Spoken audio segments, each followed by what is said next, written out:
Yes, very happy to be joined again by Nick Buckley. Last time I spoke to Nick, he was running as an independent candidate for Mayor of Greater Manchester. Did very well, actually, in the mayoral elections. The last time we spoke, I think it was the same week, Nick, as you were due to run. And of course, Burnham got back in there. Reform came second, but you came a very respectable third in Manchester. Now, he describes himself as just a man on a mission, and there's a saying around where I come from, still waters run deep. I'm sure there's more to you than that, Nick, just a man on a mission. I'm sure you're up to stuff behind the scenes, are you?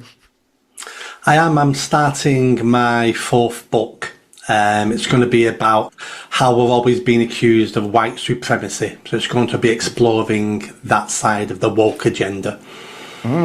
So you're actively writing at the minute about, wokeism. That was one of the things that one of your points that you were running on when you were the mayoral candidate. In fact, I have an old scrap of paper here. I keep paper notes for all my guests, and I have to hook through them. So this is going right back to the 12th of January, actually, was the first time we spoke. You were all about freedom of speech, safer streets, anti-wokeism, migration. And we also talked about crime, rough sleeping and waste and incompetence. None of those things have become any less relevant now that we're into July than they were back 6 months ago. And in fact, Nick, dare I say, under this new Labour government, we need to be more concerned about those things rather than less concerned about them. I think we do. It'll be another 2, 3, 4 months before we really see what a Labour government's going to do. They're saying a lot of stuff at the moment, but you know what? All governments say a lot and do hardly anything. I'm one of those people at the moment who are wishing Labour well, wishing Keir Starmer well, because only a fool wishes for their government to fail. And I don't want my government to fail. Even if it's the government I don't want, I still want them to do well, because they might be able to do things slightly better. And doing things slightly better is a better outcome than doing things slightly worse. That's a fair point you make, by the way, and I'm sure a lot of people were recoiling in horror when you said you wish the government well. But of course, I'm the same. I mean, our government in Northern Ireland is a shambles, but I hope and believe I want them to do well, because if they don't, then I suffer. So we have to judge them based on what they're actually doing rather than what they may or may not do. So that's a fair point. And on that point, let's take prisons as one thing in particular. Starmer has made it clear that prison reform and the prison crisis that's ongoing at the minute has to be dealt with as a matter of priority. And, there's an article here that was published yesterday, fears UK prison system could collapse as they could be full before early release scheme begins. So they're already talking about releasing prisoners early. And even if they do release prisoners early, it's not early enough that the prison system might collapse completely. Why is this only coming to light now? I think, well, let's be honest. Can you name any public service in the UK that's actually working well? And the answer is no, because all our public services are collapsing for many reasons over many decades. You know, it can be a lack of investment, but it's also about incompetence. It's about recruiting staff now on immutable characteristics, not on competence, not on merit. We're too pink, we're too fluffy. And the prison thing is too pink, too fluffy. The reason why they're saying it's collapsing is because we then overcrowd prisoners. What about the customer service of our criminals? We can't treat them poorly. And it's this pink and fluffy nonsense that's killing us. I don't care if we have 4 to a cell. Our prisons are too soft. Our prisons are too comfortable. I mean, they're not like a hotel. I mean, I'm not saying I want to go to prison, that's staff, but they're not the way they should be. Prison has 2 objectives. To punish, because we have to see that prisons punish people, because that stops us taking the law in our own hands, because we know they're going to be punished by the state. And the second thing they do is remove people off the streets so they can't offend. The amount of rapists who rape in jail.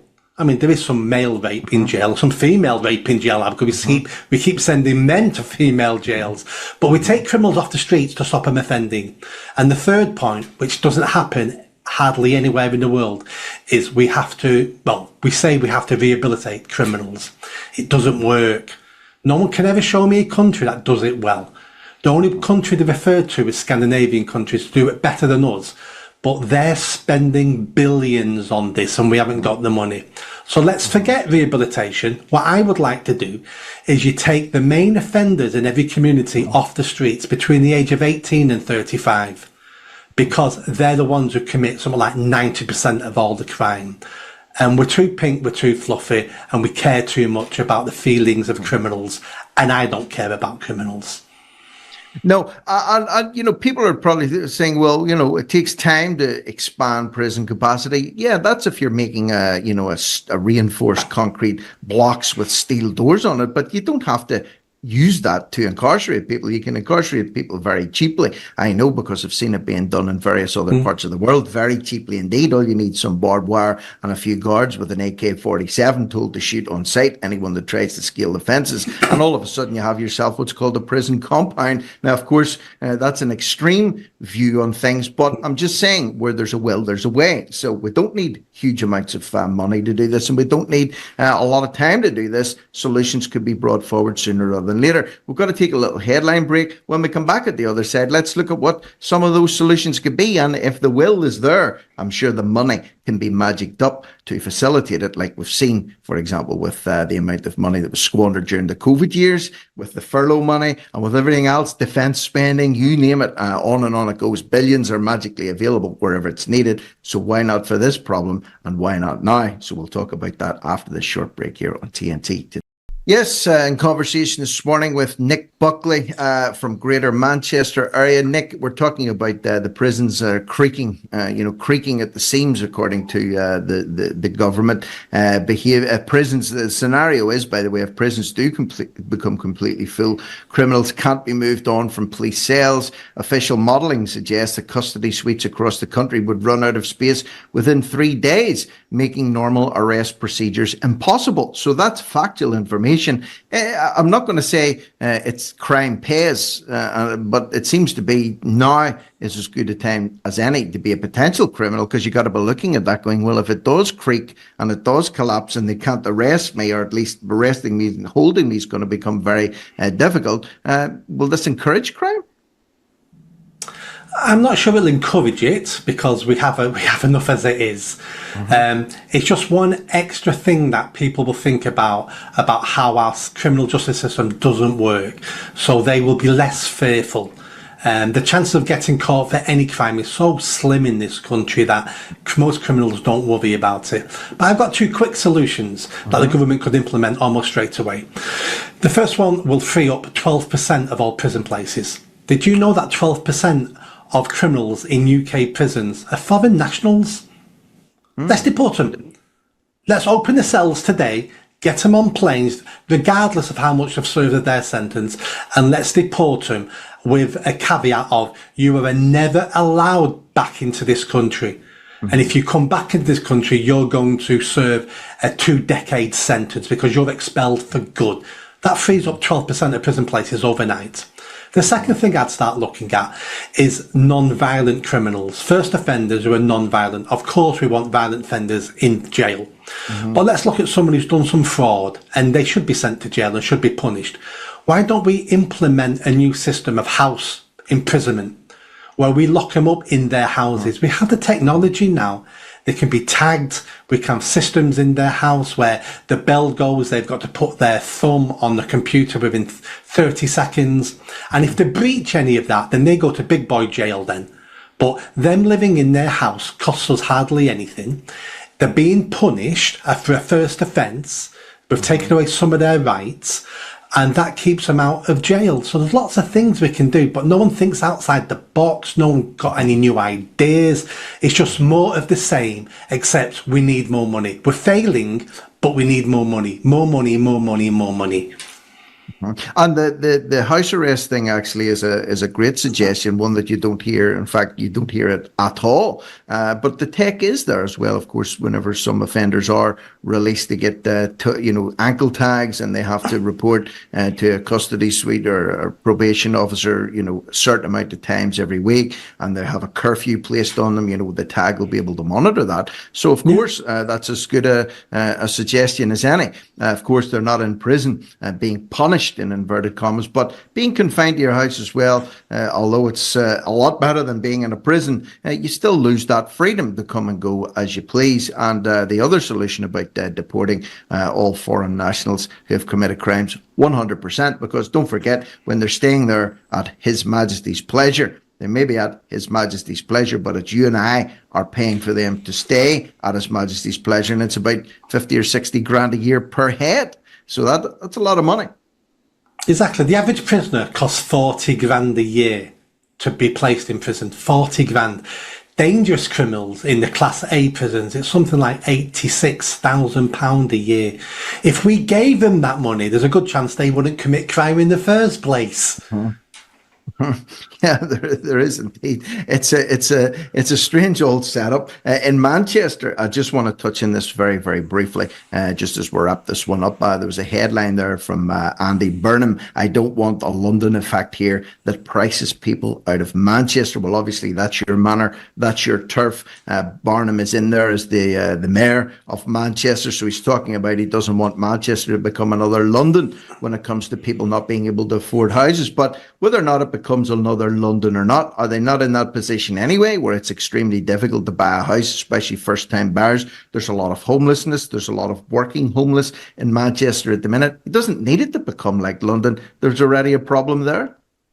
There's a huge problem in Greater Manchester. I didn't read that. I can't believe he said that. Mm-hmm. Did you know that in the city of Manchester, which is in Greater Manchester, the homeless team there now do not house anybody in Manchester because the council can't afford to pay those rents. They now send people outside of Greater Manchester to house them because it's cheaper. Greater Manchester, especially Manchester, has a huge housing problem. There is no council houses. There is no social housing. The waiting list, is like a decade. The rents, no matter what, in Manchester now, no matter what house you get, housing benefit will not pay all the rent. So regardless of what house you've got, you're going to have to top up the rent because that's how expensive rents are now in Manchester. It's already happened. This has been happening for decades and no one's done anything about it because the biggest driver of this is mass immigration. That's why we have a housing crisis in the UK.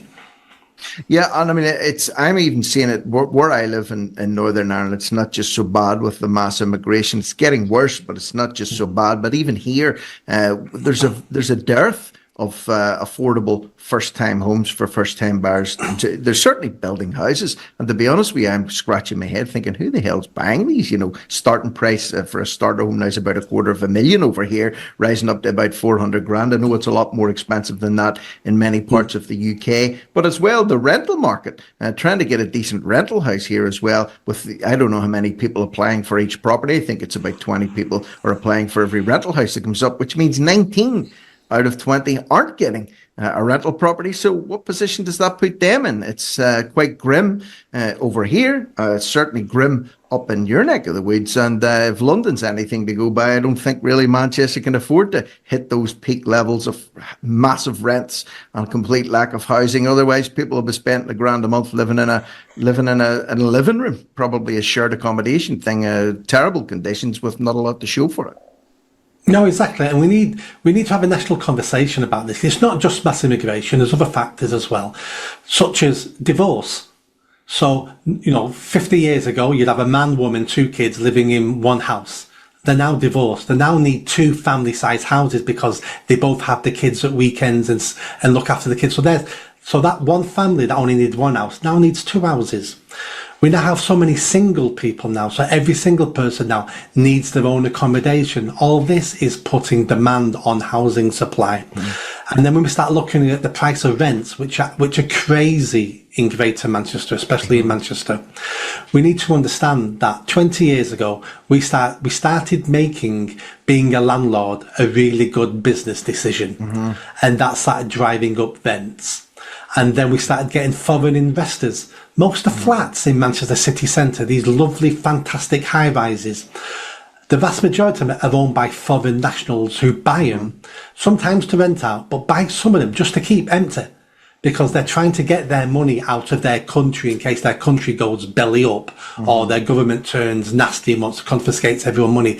So we're allowing external factors, foreigners, to increase our rents. We're also allowing our lifestyles to increase rents, and we're also allowing mass immigration to push up everything in this country. But we need a national discussion to decide what we want and on what we're willing to accept. Yeah, and just to finish this conversation off, like I said, whenever we first spoke way back in January of this year, we were talking about, migration, we were talking about crime, we're talking about rough sleepers, which we haven't even touched on here, set aside from people not actually, sofa surfing or living in their cars, people still sleeping on the streets of Manchester. And of course, the prison situation, none of this has changed since the last time we spoke. If anything, it's got worse. So let's finish it on an optimistic note. Let's see what the Labour government does. Let's see if they can alleviate these problems. The proof of the pudding, as always, is in the eating. So big thanks to you this morning, Nick, for coming back on again. It's lovely to see you again. Lovely to talk to you again. You can follow Nick on X or Twitter at Nick Buckley, MBE. And you can see what his thoughts and opinions on life are there, as he describes himself, a man on a mission. So have a great day, Nick, whatever you're away to do now. I hope you have a good one. And hopefully we'll talk again sooner rather than later. Did you enjoy that video? I think you did. Come on now, hit that bell, subscribe, comment. Let's build this channel. I need more followers, I need more subscribers. Be part of the journey. See you soon.